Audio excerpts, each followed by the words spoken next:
बच्चे घर छोड़ दिया तो उन्हें शिव मिले, जिन्होंने अत्यंत कृपा करके उन्हें परम सत्य के विषय में उपदेश दिया।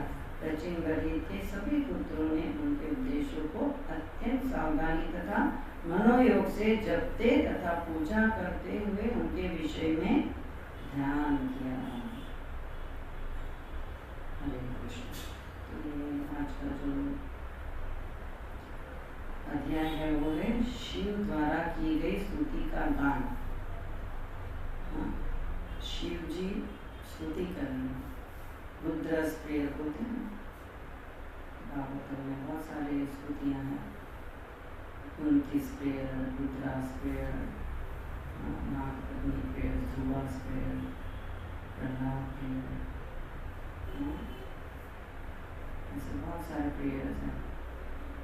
तो स्तुति का मतलब क्या है? स्तुति मतलब प्रार्थना करना। हाँ, शिव द्वारा की गई स्तुति का गान। स्तुति मतलब ग्लोरिफिकेशन, भगवान को ग्लोरीफाई गुणगान किया जा रहा है।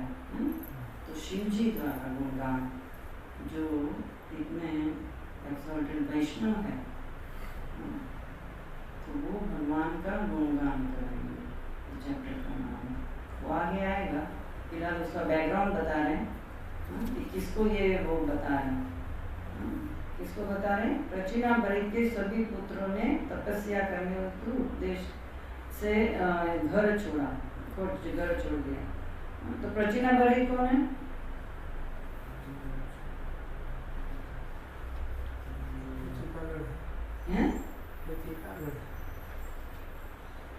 पृथु महाराज का लिनियज चल रहा है, उनका वंशज से ये है, और उनके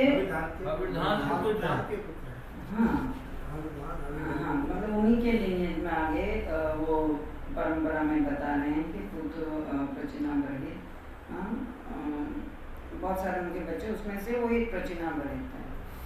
तो प्रचीनाभरित विभिन्न प्रकार के यज्ञादि कर्मकांड तथा योगाभ्यास में अत्यंत कुशल था। उनके महान गुणों के कारण वह प्रजापति कहलाया। वो प्रजापति थे। और महाराज प्रचीनाभरित ने संसार भर में अनेक यज्ञ किए। उन्होंने पुष्प घासों को बिखेर कर उनके अग्रभाग को पूर्व की ओर रखा। राजा प्रचीनाभरित आगे राजा बहिर्षद वो उन्हीं का आगे जाके प्रचीनाभरित नाम से विख्यात हुए। को सर्वोपरि देवता ब्रह्मा ने समुद्र की कन्या सदरुति के साथ विवाह करने का आदेश दिया था। और उनके शरीर के अंग प्रत्यंग अत्यंत सुंदर थे और यह अत्यंत दुर्वा थी। वह समुचित परिधानों से अलंकृत थी। जब वह विवाह मंडल में आकर प्रदक्षिणा करने लगी तो अग्निदेव उस पर इतने मोहित हो गए कि उन्होंने उसे संगी बनाकर उसके साथ भोग करना चाहा, जिस तरह पहले भी उन्होंने शुद्धि के साथ करना चाहा। तो ये प्रचीनाभरित की पत्नी, क्या नाम था? ये सदरुति। तो ये सदरुति और प्रचीनाभरित से ये 10 बच्चे उत्पन्न हुए थे। 13वें में है, राजा प्रचीनाभरित ने सदरुति की कोख से 10 पुत्र उत्पन्न किए। वे सभी समान रूप से धर्मात्मा थे और वे सभी प्रचेता नाम से विख्यात हुए। तो ये जानना जरूरी है, प्रचेता मतलब कौन है? कि वो धर्मात्मा थे, कोई ऑर्डिनरी नहीं थे। ये प्रचीनाभरित और सदरुति के 10 पुत्र थे और सारे समान रूप से धर्मात्मा थे और वे सभी प्रचेता नाम से विख्यात हुए। जब इन सभी प्रचेताओं को उनके पिता ने विवाह करके संतान उत्पन्न करने का आदेश दिया तो सबने समुद्र में प्रवेश किया और 10,000 वर्षों तक तपस्या की।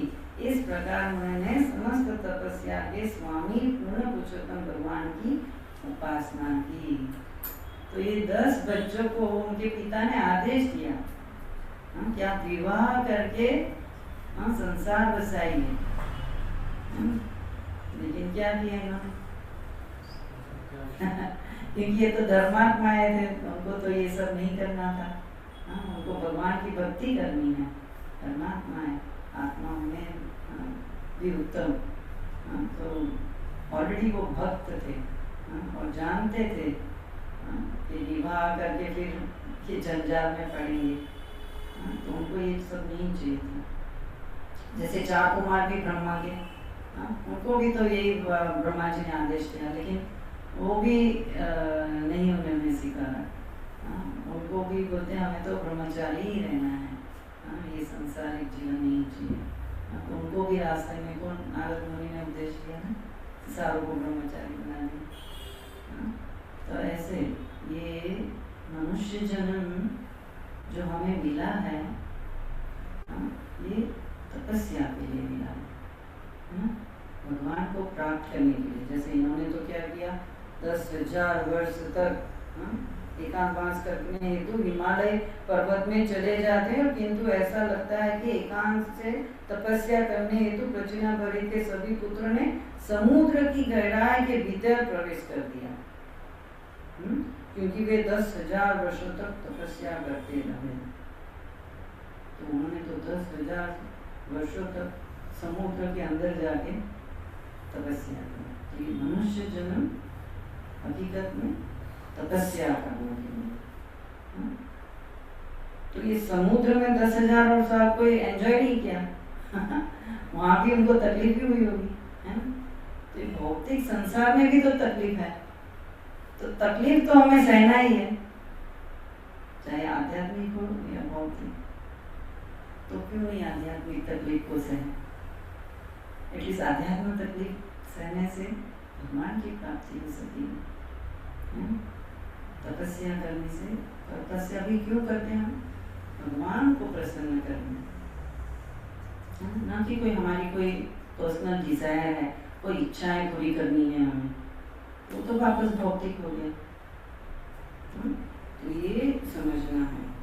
तो ये प्रचिनाभरी के ये 5 पुत्र हैं, वो धर्मात्मा है जो प्रचेता के नाम से विख्यात हुए हैं। और जैसे यहाँ बचाता है कि उन्हें परम सत्य के विषय में उपदेश दिया कि इन्होंने सभी पुत्रों ने तपस्या करने के उद्देश्य से घर छोड़ दिया, तपस्या करने के उद्देश्य से घर छोड़ा, तो उन्हें शिव मिले। भगवान की कृपा से गुरु मिलते हैं और गुरु की कृपा से भगवान। तो भगवान जानते हैं कि आप किस उद्देश्य से निकले हो घर से, तो वो व्यवस्था करते हैं। तो रास्ते में शिव जी मिले। तो शिव जी भी कोई ऑर्डिनरी नहीं है, वो भी वैष्णव में सबसे उत्तम है। तो उत्तम भक्तों को तपस्या करने उत्तम गुरु ही मिलेंगे। चीटर को चीटर मिल जाते हैं और भक्तों को अच्छे भक्त मिलते हैं।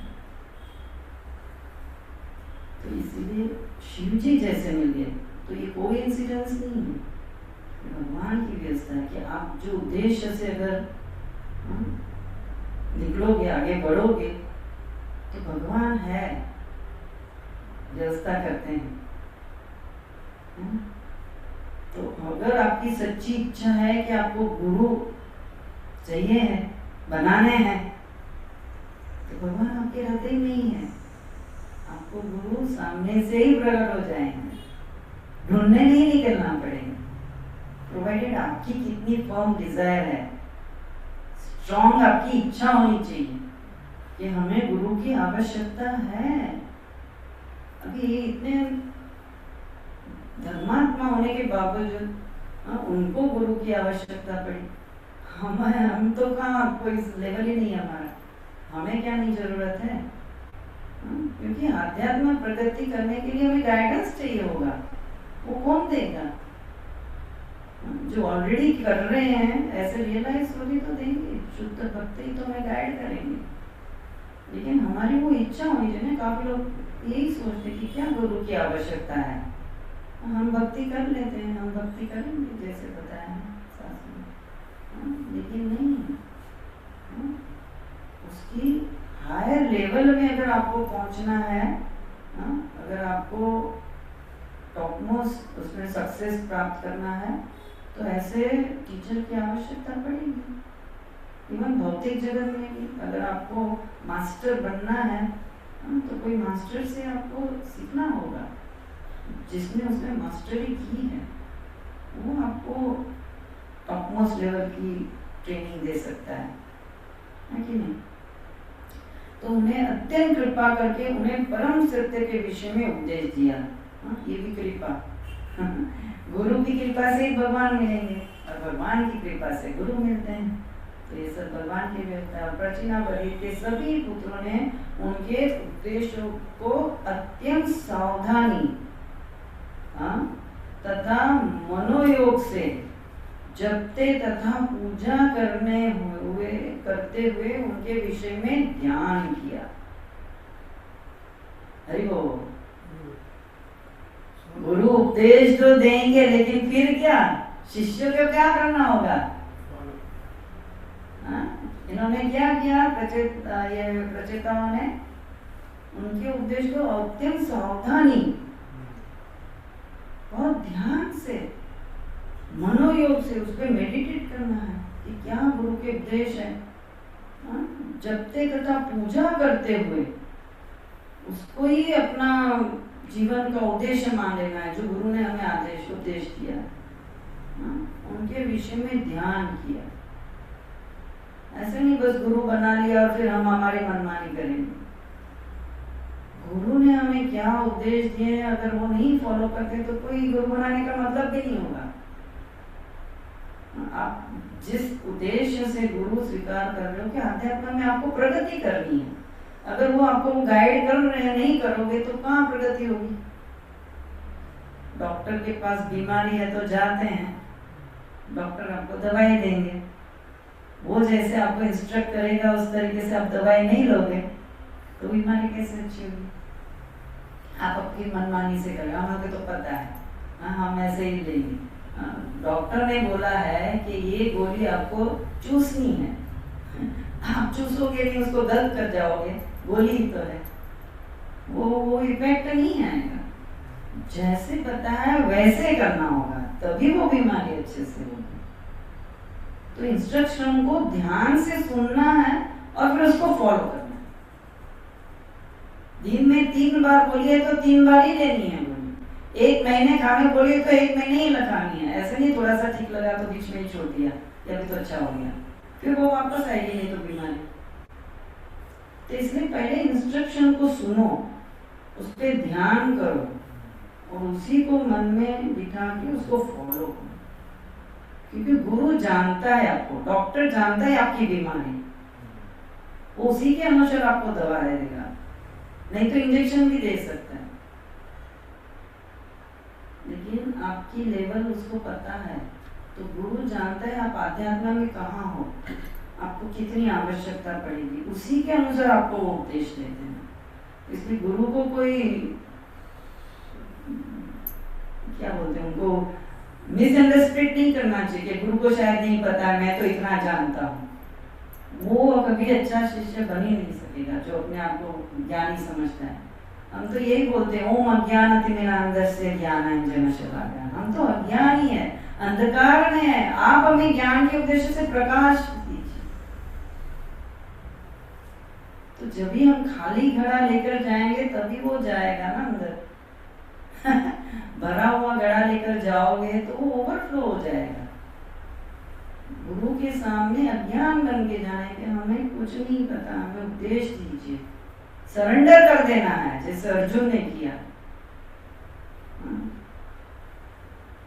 कार्पण्य दोषो प्रहत स्वभाव पृच्छामि तं संगुण चेतन शिष्यस्ते यच्चेयं साधितम्य शिष्यस्ते हम साधि मामताम प्रपन्नम। मैं आपकी शरण में आया हूँ, एज अ शिष्य आपके शरण में आया हूँ, आप मुझे उपदेश दीजिए। तो ये हमें सरेंडर करना है कि हमें कुछ नहीं पता है, आई एम सो कंफ्यूज, क्या सही है क्या गलत है मुझे नहीं समझ आ रही। मैं आपको एज अ गुरु सिखाता हूँ, एज अ शिष्य आप मुझे उपदेश दीजिए, तभी गुरु हमें आदेश देंगे। ये है ना। तद्विधि प्रणिपातेन प्रणिप्रश्नेन सेवया उपदेशस्ति ज्ञानं ज्ञानेन तत्त्वदर्शिने। तो भगवान गुरु की शरण में हम जाएंगे और हम्बल मोड में उनसे प्रश्न करेंगे कि मुझे आध्यात्म में प्रगति करनी है, मुझे क्या करना होगा। और उसको आप सेवा से उनको प्रसन्न करना, प्रसन्न होंगे और आपको उपदेश देंगे। सेवा करनी है गुरु की, उनके उपदेशों का पालन करना है। हम्बल मोड में हमें जिज्ञासा करनी है।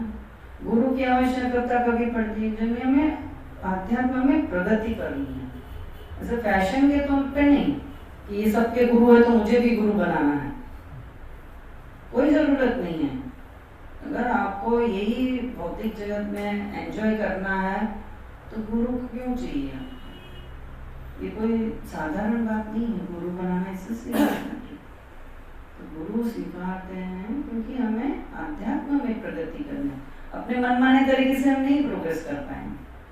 जैसे गुरु हमें बताएंगे उस तरीके से फॉलो करेंगे तभी होगा। तो उनकी गाइडेंस की हमें जरूरत है। अभी इतने ऑलरेडी धर्मात्मा होने के बावजूद वो शिव जी से उपदेश दे रहे, उस पर मेडिटेट करके, ध्यान करके, मनन करके उसको पालन कर रहे, तभी तो वो आगे बढ़े। सावधानी से मनोयोग से जपते तथा पूजा करते हुए उनके विषय में ध्यान किया। तो ये गुरु के उपदेश को हमें मन में बिठा लेना है। जैसे हमारे प्रभुपाद भी, उनको जो अपने गुरु से इंस्ट्रक्शन मिला कि आप पाश्चात्य देश में जाके प्रचार कीजिए, मैंने अपने हृदय में उसको बिठा लिया। भले तुरंत नहीं किया, लेकिन आगे जाके किया कि गुरु की मेरी आज्ञा है, मुझे करना है। तो ये हमें स्ट्रॉन्ग डिजायर भी होनी चाहिए कि मुझे करना है जैसे गुरु ने बताया। तो ये थोड़ा सीरियसनेस, इसमें सिंसियरिटी बताई गई है शिष्य की, कि गुरु के उद्देश्यों को कैसे हमें फॉलो करना है। हमारे गुरु महाराज ने उनको बहुत सबसे ज़्यादा इंस्ट्रक्शन प्रभुपाद ने दिए, तो एक लिस्ट जैसा बना के रखा है, पेपर पे लिख के रखा है। रोज उसको एनालाइज, मतलब रोज पढ़ लेते हैं कि ये मुझे करना है। इतने सारे इंस्ट्रक्शन दिए, इसलिए वो शरीर भी नहीं छोड़ रहे, बोलते मैंने अब तक सारे इंस्ट्रक्शन प्रभुपाद के फुलफिल नहीं किए हैं। तो मुझे सब उनका वीडियो भी मैंने नहीं कंप्लीट किया है, मायापुर को पूरा डेवलप नहीं अभी तक हुआ है। उनको काफ़ी इंस्ट्रक्शन जो मिले हैं तो बाकी है। तो इतनी उनकी हालत शरीर की ऐसी है कि ये शरीर में वो रह नहीं सकते। उनका एस्ट्रोलॉजी भी बताता है कि ये इंसान, उनका समय तो पक्का हो गया है, लेकिन इतनी तकलीफ झेलते हुए भी प्रभुपाद के आदेशों को पालन करने के लिए वो सह रहे हैं। और वो तो सोचते हैं कि मैं तो शरीर नहीं हूँ, आत्मा हूँ। किसी ने उनको पूछा, गुरु महाराज आप कैसे हो? तो I am very happy in Krishna conscious. हाँ, मेरा शरीर साथ नहीं दे रहा है, लेकिन आई एम वेरी हैप्पी। तो इतनी तकलीफ होने के बावजूद भी शुद्ध भक्त क्या सोचते हैं कि ये सारी तकलीफें शरीर को होती है, मैं तो आत्मा हूँ, और आत्मा मेरी कृष्णा कॉन्शियस रहने से I am very happy. Krishna conscious भक्ति में बहुत खुश। तो ये लोगों की एकदम सरप्राइजिंग है। तो यहाँ तात्पर्य में प्रभुपाद क्या बताया? यह स्पष्ट है कि तपस्या करने हेतु या किसी भी प्रकार की भक्ति के लिए गुरु द्वारा पद प्रदर्शन की आवश्यकता पड़ती है। तो पहले तो ये हमें एक्सेप्ट करना होगा कि हमें गुरु की आवश्यकता है। ऐसा नहीं कि हम हमारे तरीके से हम करेंगे, उस तरीके से करने से भगवत धाम नहीं मिलेगा। जिस तरीके से विधि है उसी तरीके से फॉलो करना पड़ेगा। जैसे मैंने बताया, मेडिसिन जैसे डॉक्टर ने बोली है वैसे ही लेनी होगी। चूसने बोली है तो चूसनी ही है, टंग के नीचे रखनी होती है तो टंग के नीचे ही रखनी, ऐसा सारी गोलियां गलत नहीं करना है।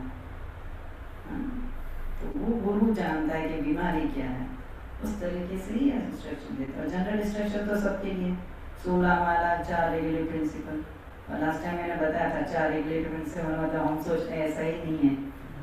शायद ये जुम्पे तो उससे नहीं था। हम 4 रेगुलर प्रिंसिपल वो सोचते हैं कि no meat eating, no gambling, no intoxication, no illicit sex, हो गया, हम तो फॉलो कर रहे हैं। लेकिन ये फॉलो करने के पीछे के सिद्धांत क्या है?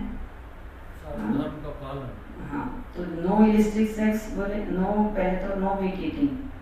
मीट ईटिंग में भी क्लियरिटी दी है कि मीट ईटिंग डजंट मीन कि खाली मांस नहीं खाओगे, चिकन मटन नहीं उसमें ऐड कर दिया गया है कि मच्छी और एग्स भी, क्योंकि फॉरेन में वो वेस्टर्न पीपल क्या सोचते हैं कि अंडा और मच्छी खा सकते हैं, क्योंकि हमें तो बताया गया कि नो मीट ईटिंग, मांस नहीं खाना तो वो लोग मच्छी और एग्स खाते थे, और एग्स को तो वहाँ वेजिटेरियन मानते हैं वो लोग, है ना, क्योंकि इंजेक्शन से वो प्रोड्यूस होता है, तो वो लोग तो सोचते हैं कि एक तो वेजिटेरियन है, उसमें जीव नहीं है। लेकिन ऐसा नहीं, एग्स और फिश भी नहीं, वो ऐड कर दिया गया है। लेकिन ये इसके पीछे सिद्धांत क्या है कि दया भाव, कि ये क्यों फॉलो करना है कि आप में एज अ भक्त अगर आप है तो दया होना है, ये धर्म के 4 पिलर में से एक है। तो अगर आप में दया भाव नहीं है, आप भक्तों को अपमान करते हो, किसी पे आप दया नहीं दृष्टि करते हो, तो ये फॉलो आपका प्रिंसिपल नहीं हो रहा है। खाली मीट नहीं खाने से हो नहीं गया, हमें दया भाव रखनी है भक्तों के प्रति। वैष्णव नाम तो मेरे कहिए पीड़ पर आई जाने, दुख के दुख से हमें दुखी होना है, हमें कैसे उनको हेल्प कर सकते हैं ताकि उसकी भी प्रगति हो। ईर्ष्या नहीं करनी है कि वो कैसे आगे बढ़ गया, तो ये दया भाव होना चाहिए। अगर हम दया नहीं कर रहे हैं तो ये हमारा रेगुलेटरी प्रिंसिपल ब्रेक हो रहा है। और अगर फिर नेक्स्ट क्या है, नो गैम्बलिंग। नो गैम्बलिंग से कौन सा सिद्धांत है? सत्यता होनी है। तो अगर हम झूठ बोल रहे हैं तो आपका ये प्रिंसिपल भी ब्रेक हो रहा है। फिर तीसरा नो गैम्बलिंग, नो गैम्बलिंग तो झूठ का हो गया, और नो इंटॉक्सिकेशन, नशा नहीं करना है, तो उससे कौन सा ब्रेक होता है? तपस्या नहीं हो रही। अगर हम नशे में हैं तो ध्यान नहीं रखें, और आज का इसमें तो यही बता रहे कि ध्यान करना, तो अगर हम नशे में हैं तो ध्यान कैसे लगाएंगे? तो अगर हम ध्यान नहीं कर रहे हैं एकाग्रता से, तपस्या नहीं हो रही है, ब्रह्म मुहूर्त में उठना और 16 माला करना, मंगला आरती अटेंड करना, हमारे लिए ये तपस्या है, एकादशी व्रत करना। तो ये अगर हम अच्छे से नहीं कर रहे तो आपका ये प्रिंसिपल ब्रेक हो रहा है। और फिर क्या? नो इलिसिट सेक्स, उससे कौन सा सिद्धांत फॉलो हो रहा है? शुचिता, क्लीनलीनेस, स्वच्छता। तो अगर हमारे में स्वच्छता नहीं है तो आपका ये भी प्रिंसिपल फॉलो होना है। भक्तों को 2 दिन में नहाना है, सोच जाते हैं तभी नहाना है, बाहर से आते हैं तो हाथ पैर धोना है, काफ़ी कुछ है क्लीनलीनेस का। तो घर स्वच्छ रखना है, अल्तार स्वच्छ रखना है, भोग बनाते समय स्वच्छता रखनी है। तो क्लीनलीनेस इज अ गॉडलीनेस। अगर हमारे में स्वच्छता नहीं है तो आपका ये प्रिंसिपल ब्रेक हो रहा है। तो ये ध्यान रखना। तो 4 रेगुलर प्रिंसिपल ये सबके लिए कॉमन है। गुरु का उपदेश 16 माला 4। यहाँ पर स्पष्ट उल्लेख किया गया है कि महाराज प्रचिनाबर्हित के 10 पुत्रों को शिव के प्रकट होने से यह कृपा प्राप्त हुई और उन्होंने दयावश उन्हें तपस्या करने के विषय में उपदेश दिया। दयावश अभी बताया कि दया वैष्णव तो दया भाव होती है। तो शिव जी ने भी देखा कि ये बच्चे तपस्या के लिए निकले हैं, तो दया बस वो सोचे कि उनको गाइड करना चाहिए कि कहाँ कैसे करना है। तो ये भगवान की कृपा से ही वो उनको मिल गए रास्ते में शिव जी, क्योंकि उनका मार्गदर्शन होना चाहिए। तो ये भगवान की व्यवस्था थी कि शिव जी मिल गए उनको। जैसे ध्रुव भी घर से निकले थे भगवान को प्राप्त करने, उनकी सौतेली माँ ने उनको निकाल दिया, मेरी गोद में बैठना है तो मेरी गोद से जन्म लेना होगा। और माँ को जाके पूछा कि कैसे करना है, तो भगवान से प्रार्थना करो, भगवान कहाँ मिलेंगे, जंगल में मिलेंगे। निकल गए तो कोई पैकिंग करके नहीं निकले थे कि खाना वाना लगेगा, कपड़े लगेंगे, निकल गए बस, और माने भी कहीं रोका टोका नहीं। तो ये फर्म डिटर्मिनेशन होनी। रास्ते में नारद मुनि मिले, हाँ कि बेटे अभी छोटे हो, जंगल में तो सब शेर भालू हो गए, मुश्किल हो जाएगी, खेलने कूदने की उम्र, जाओ खेलो, आपके पिता मेरे मित्र है, मैं बोलूँगा आपको उनकी गोद में बैठना है ना, बिठाएंगे। जो बोलते हैं नहीं अभी मुझे वो नहीं चाहिए, मैं भगवान को प्राप्त करने निकला हूँ, आपको पता है तो गाइड कीजिए, नहीं तो मुझे अपना आगे बढ़ने दो। तो नारद मुनि ने देखा कि इसका सच्चा स्ट्रॉन्ग डिजायर है कि पक्का वो निकला है घर से तय करके, उच्च निश्चय धैर्य बोलते हैं, पहले तो उत्साह होना चाहिए करने की, और फिर पक्का निर्णय होना कि करना ही है। ऐसा नहीं कि अरे ये तो मुश्किल है, होगा तो करेंगे, देखते हैं। हम लोग कंफर्ट जोन में रह के करना चाहते हैं तपस्या, तकलीफ पड़ती है तो नहीं, सुबह इतनी ठंडी में कौन उठेगा, एक दिन नहीं गए मंगला के तो क्या करेंगे। तो ये नहीं, एक दिन नहीं गए मंगला आरती मतलब उनको अंदर से विचलित होना, अरे आज मैंने मंगला आरती नहीं किया, दर्शन नहीं हुआ आज मेरे को मंगला, डिस्टर्ब होते हैं पूरा दिन, ऐसा लगता है कि कुछ तो मिसिंग है। तो उत्साह निश्चय और फिर धैर्य भी। ट्रेनिंग में जब मंगल आरती कोई नहीं जाता था तो उसको प्रसाद नहीं देते। देखो प्रभु जी बोल रहे हैं, ब्रह्मचारी आश्रम में जब ट्रेनिंग वो कर रहे थे, तो जो लोग मंगल आरती में नहीं आते उनको उस दिन प्रसाद नहीं दिया जाता है। और आई थिंक प्रभुपाद या किसी और उनका भी ऐसा था कि जो लोग नहीं अटेंड करते उनको पनिश दिया जाता है, तो उनको खिलाना पड़ता है दूसरों को, आप वितरण कीजिए, आप स्पॉन्सर कीजिए। तो ऐसे कुछ हम नियम बनाएंगे कि नहीं, हम एटलीस्ट सुबह 8 माला के लिए बिना नाश्ता नहीं करेंगे, या मंगला आरती किए बिना हम ये नहीं, सब अपने आप को डिसिप्लिन करेंगे तो ये अच्छे से हो पाएगा। तो ये वास्तव में शिव उन 10 के गुरु हो गए, तो गुरु बन गए। अगर आपको कोई उपदेश दे रहा, हमारे कैसे शिक्षा गुरु होते हैं, दीक्षा गुरु होते हैं, जो हमें उपदेश देते सिखाते हैं वो शिक्षा गुरु है, और जो हमें दीक्षा दिए वो दीक्षा गुरु है हमारे। तो ऐसे शिक्षा गुरु बहुत सारे हो सकते हैं, लेकिन दीक्षा गुरु एक ही होता है, जो रिस्पॉन्सिबिलिटी लेता है कि ये सोल को भगवत धाम तक ले जाना है। तो दीक्षा गुरु एक होते हैं। तो ये शिव जी 10 के गुरु हो गए, और बदले में उनके शिष्यों ने उनके उपदेशों को इतनी गंभीरता से ग्रहण किया कि मात्र उन पर ध्यान करने से ज्ञानांतर के सिद्ध हो सके। देखो उसके बदले में गुरु आपको उपदेश देते, उसके बदले में शिष्य को भी तो कुछ देना होगा। क्या देना होगा? इन्होंने क्या दिया? उनके उपदेश को इतनी गंभीरता से ग्रहण किया कि मात्र उन पर ध्यान करने से वे सिद्ध हो सके। तो गुरु उपदेश देते हैं तो उसको फॉलो करना है सीरियसली, शिष्य को सीरियस बनना है, गुरु के आदेशों को सीरियसली फॉलो करना है, सिंसियरिटी चाहिए कि नहीं मुझे करना है, गुरु महाराज ने बताया तो यही मुझे करना है, मेरे लिए यही सही है। प्रभुपाद के शिष्य क्या बोलते थे?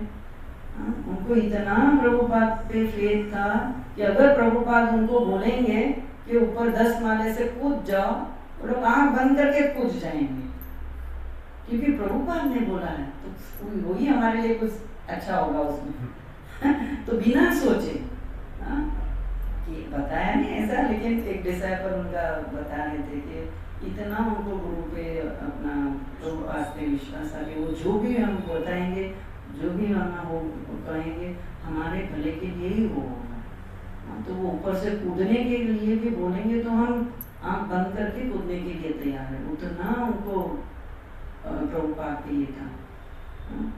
तो प्रभुपाद के डिसाइपल कितने सिंसियर थे हम देखते हैं, लेकिन आजकल के शिष्यों को हम देखते हैं गुरु बताते हैं, लेकिन कहाँ कुछ याद ही नहीं है क्या बताया था, बस उनको वो माला चाहिए होती है और इनिशिएटेड नेम लेना होता है, दीक्षित नेम उनकी वही बस एक होती है, सबका दीक्षित नाम है, मेरा भी एक नाम हो। तो गुरु बनाने के पीछे उनका ये खाली है। कोई अध्यात्म प्रकृति करनी है या कोई सिंसियरिटी सीरियसनेस नहीं है, जो बहुत गलत है। उसकी वजह से गुरु काफी सफर करते हैं। तो क्यों जरूरत थी आपको, किसी ने फोर्स किया क्या गुरु बनाने को? अगर आपको एंजॉय करना है भौतिक जगत तो let it be, enjoy your life. गुरु क्यों सिखाते हैं, उनको क्यों तकलीफ दे रहे हो? तो ये सिंसियरिटी चाहिए, गंभीरता से ग्रहण किया तो ये गंभीरता होना है। इतनी गंभीरता से ग्रहण किया कि मात्र उन पर ध्यान कर सकते, मात्र वो जो गुरु ने बताया सिर्फ उसी पे कॉन्सेंट्रेट करना है, कि जो बताया वो फॉलो करना है, वही सिद्ध हो सके। तो आपको सक्सेस मिलेगी। यही सफलता का रहस्य है। This is the secret of your success. होना है ना सफल अध्यात्म में, तो पहले तो गुरु बनाना है, दूसरा के सिंसियर होकर उनके उपदेशों को फॉलो करना, तभी आपको भी सफलता मिल सकती है। दीक्षा ग्रहण करके तथा गुरु से आदेश प्राप्त करके शिष्य को बिना हिचक गुरु के उपदेशों या आदेशों के विषय में ध्यान करना चाहिए। बिना हिचक, बिना हिचक बोलेंगे तो मतलब बिना सोचे समझे जो बताया बस वही करना है। ऐसे नहीं सोचना है कि मुझे तो ये सब पता है, शायद गुरु महाराज मुझे ये क्यों इंस्ट्रक्शन दिए, उनको शायद पता नहीं होगा कि मैं तो ये सब जानता हूँ।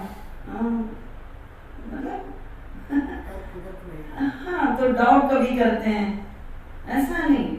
जब भी आप गुरु महाराज के सामने जाते हो आपका एक्सरे पूरा देख लेते हैं, इन एंड आउट उनको सब पता चल जाता है आप किधर खड़े हो, और वैसा ही वो इंस्ट्रक्शन देंगे जो आप कर सको।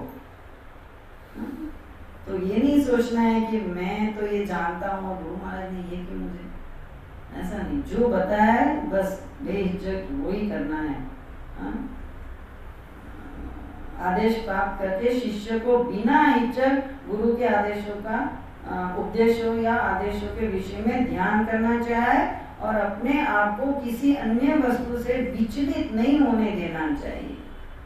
और कोई वस्तु में विचलित नहीं होना है। फिर मन कहीं और तो नहीं जाना चाहिए, भटकना चाहिए।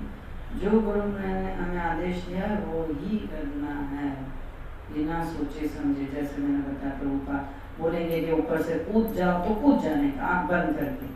सोचना नहीं कि अरे गुरु प्रभुपाद को पता नहीं होगा, मैं गिरूंगा तो मेरी हड्डी टूट जाएगी या मैं मर जाऊंगा। वो गुरु विल टेक केयर आपका क्या होना है और क्या करना है। उन्होंने फिलहाल बोला है कूदो तो कूद जाओ बेहिचक, बिना कोई सोचे, मन विचलित हुए बिना। बस गुरु ने बोला है ना, कर देना है।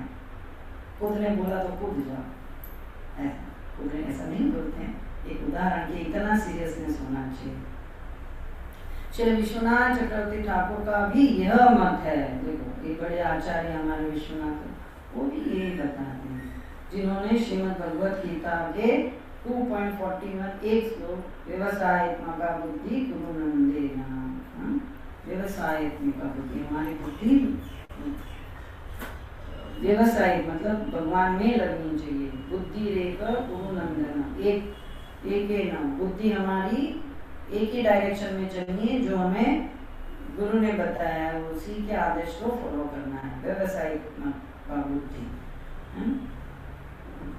की व्याख्या करते हुए इंगित किया है कि शिष्य के लिए गुरु का उपदेश ही जीवन का आधार है।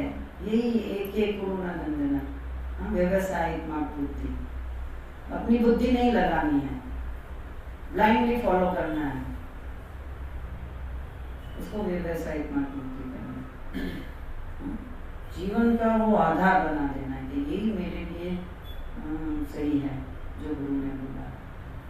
अर्जुन भी क्या, जैसे भगवान ने उसको पूरी भगवत गीता सुना दी जब भी उसने सरेंडर किया, कि मैंने तेरे को समझाया सब सही गलत क्या है, आप उस पर मनन करो और फिर आपकी जो मर्जी आए करो। सिर्फ स्वतंत्रता दी है, छूट दी है, कोई फोर्स नहीं है कि यही करना है, लेकिन बुद्धि भी दी है सोचने की, सही और गलत की। तो सोचो, उस पर मनन करो कि सही क्या है गलत क्या है। तो अर्जुन ने क्या किया, नष्ट मोह स्मृति लब्धा, मेरे सारे डाउट्स क्लियर हो गए। करिष्ये वचनम तव, आप जो बोलोगे वो मैं करने के लिए तैयार। खड़ा हो गया युद्ध करने के लिए। जो रोध हो रहा था कि नहीं लड़ूंगा, धनुष रख दिया था, वो उठा लिया। आप जो बोल रहे हो वही मैं कहूंगी, मेरे सारे डाउट्स क्लियर हो।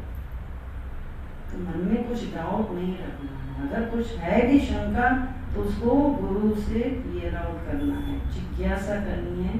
परिप्रश्नेन सेवया, हम्बल मूड से उनके पास जाके हमें प्रश्न करनी चाहिए कि मेरा कैसे होगा अध्यात्म में, मुझे मुश्किल हो रही, सिर्फ 16 माला भी नहीं हो रही, तो हमें जाके बताना चाहिए कि मुझे मुश्किल हो रहा है, मेरी 16 माला भी नहीं हो रही। गुरु बोलते हैं इस गोपाल कृष्ण महाराज तो प्रभुपाद के पुस्तकों को इतना महत्व देते कि पढ़िए, वितरण कीजिए। ये पुस्तक को वितरण नहीं खाली करना है, उसको पहले पढ़ना है। आप पढ़ोगे तो सामने वालों को कन्विंस करोगे कि ये क्या है इम्पोर्टेंट इसका, तभी आप उसको बता पाओगे। आपने अभी तक पढ़ी नहीं और उनको बोल रहे हो पढ़ो पढ़ो बहुत अच्छी है, क्या अच्छी है? वो पूछेगा इसमें है क्या, क्यों मैं पढ़ूं? तो पहले आपको पढ़ोगे तभी आप उसको इसकी पोटेंसी बता पाओगे, इसमें क्या है। सिर्फ खाली हमें सेल नहीं करना है कि मैंने इतनी बुक डिस्ट्रीब्यूट की, हमें स्कोर नहीं बढ़ाना है, हमें भक्त बनाने हैं, कृष्ण कॉन्शियसनेस स्प्रेड करना है। वो बुक ले जाएगा और उसको पढ़ना है, तो उसको महत्व पता होगा तो वो जाके पढ़ेगा। ऐसा नहीं हमें खाली सेव किया मैंने आज इतना, ये नहीं, वो जाके उसको पढ़ेगा, उसको उसकी इम्पोर्टेंस समझानी भी है, उसको गाइड करना है कि हमारा सेंटर है, आइए, प्रवचन होते हैं, ऑनलाइन कोर्सेज होते हैं, ये सब भी उसको बताना है। वो बोलेगा मैं पढ़ता हूँ तो समझ नहीं आया, मैंने छोड़ दिया। हमने भी वही किया है एक्चुअली, है ना, कि हमने भी आधे से छोड़ दिया था शुरू की बात। लेकिन जब भी हम सब श्रवण किए तभी हमें समझ आई। समझ नहीं आता है तो फिर वो छूट जाता है कि तू समझ नहीं रहा तो क्या बोर फील होता है। इसलिए सुनना चाहिए। शुद्ध भक्त जब भी समझाते हैं, जिन्होंने रियलाइज किया है वो समझाएगा ज्ञान, तो वो समझ में आता है।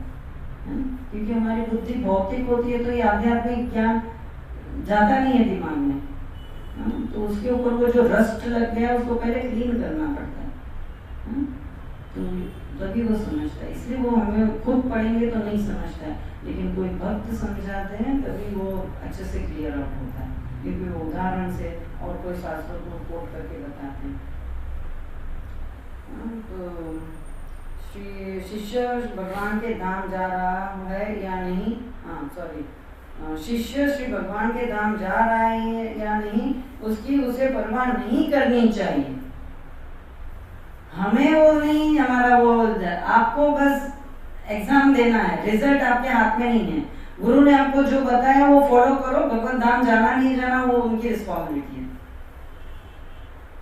पास होना फेल होना वो आपको नहीं सोचना है। आप पढ़ाई करो अच्छे से और एग्जाम दो, जितनी एग्जाम अच्छे से दी होगी मार्क्स जरूर उतने मिलेंगे।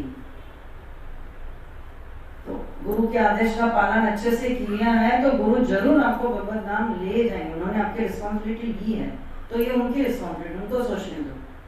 तो आप भगवत धाम पहुंचोगे कि नहीं पहुंचोगे, मैं ऐसे करूंगा तो शायद ये खाली 16 माला करने से हो जाएगा, भगवत धाम चले जाएंगे। 4 रेगुलेटरी प्रिंसिपल बस, खुद सेवा करनी है, इतना सिंपल।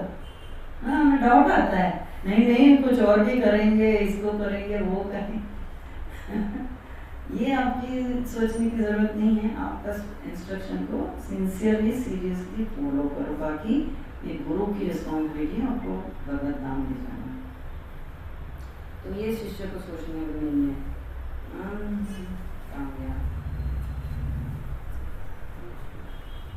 उसका पालन कर्तव्य यह है कि यह गुरु के आदेश का पालन करे। इसका पहला कर्तव्य, ये हमारा कर्तव्य है कि गुरु के आदेश का पालन करे। इस प्रकार शिष्य को गुरु के आदेश पर सदैव ध्यान करना चाहिए। सदैव, हमेशा उनके आदेश को ध्यान में रखना है, भूलना नहीं है। जैसे मैंने बताया हमारे गुरु महाराज बहुत सारे इंस्ट्रक्शन दिए तो वो लिख के रखते हैं, लिख रखने का, रोज उस पर मेडिटेट करना कि मुझे ये बोलना है, करना है। आज मैंने किया क्या? गुरु महाराज ने बोला था सुबह 1 घंटा भागवतम पढ़ना है, शाम को 1 घंटा भगवद गीता पढ़नी है, बीच में कुछ ना कुछ सेवा करनी है, ये स्पिरिचुअल सैंडविच है, 16 माला करनी है, ब्रह्म मुहूर्त में उठना है, मंगला आरती अटेंड करनी है। ये सब हमने किया, आज किया, कुछ रह तो नहीं गया ना। ये ध्यान करना चाहिए, यही पूर्ण ध्यान है, यही पूर्ण ध्यान। उसे न केवल उस आदेश के विषय में ध्यान करना चाहिए, अपितु उन साधनों की खोज भी करनी चाहिए जिनसे वह ठीक से उपासना कर सके। तो खाली वो इंस्ट्रक्शन ध्यान नहीं करना है, कैसे कर पाएगा वो भी सोचना चाहिए कि मैं उसको अपना रियल लाइफ में एक्चुअली कैसे अप्लाई कर पाऊंगा। मैं कैसे जल्दी उठूं, रात को कम खाना चाहिए, जल्दी सोना चाहिए, तभी मंगला आरती में उठ पाओगे। 12 बजे तक टीवी देखोगे, व्हाट्सएप मोबाइल करते रहोगे तो सुबह नहीं उठेंगे। भर पेट खा के सोओगे तो ड्राउजी फील होगा, सुबह उठना नहीं होगा। तो ये मेडिटेट करना चाहिए कि ये सब करना है, लेकिन मैं कर कैसे पाऊंगा, तो उस पर भी ध्यान करना चाहिए और उस उद्देश्य को पूरा कर सके, ताकि मैं ये सारे इंस्ट्रक्शन गुरु महाराज के मैं कर सकूं। तो कैसे कर पाओगे वो भी हमें ध्यान करना। उपदेश तो मिल गया, ध्यान भी किया, लेकिन करना भी तो है, तभी वो सक्सेस मिला। करोगे नहीं तो कैसे? डॉक्टर ने दिया मेडिसिन, अभी वो खाओगे नहीं तो कैसे ठीक होगा? जैसे बताया, जितना किए बताया उतना करना है, तभी वो बीमारी ठीक होगी। गुरु महाराज आपकी बीमारी जानते हैं, तो गुरु और शास्त्रों की बातें हमें माननी है और प्रैक्टिस में लाना है। भगवद गीता पढ़ ली लेकिन वो जीवन में उतारी नहीं तो कोई फायदा नहीं होगा। जैसे अर्जुन खड़ा हो जाता है कि मैं लड़ता हूँ, सारे डाउट्स मेरे क्लियर हो गए, तो ऐसे हमें भी उठ खड़ा होना है ताकि हम करें और सक्सेस मिले। श्रील प्रभुपाद की जय, श्रीमद् भागवतम की जय। हरे कृष्णा कृष्णा कृष्णा हरे हरे, हरे राम राम राम हरे हरे। श्रील प्रभुपाद की जय। आप सबका बहुत बहुत धन्यवाद, ध्यान से सबने सुना है वो। और कोई गलती हो तो प्लीज वर्गे, आपको जो अच्छा लगे तो गुरु की और प्रभुपाद के आशीर्वाद से उसको एक्सेप्ट करके जीवन में उतारें। Hare Krishna. Thank you so much.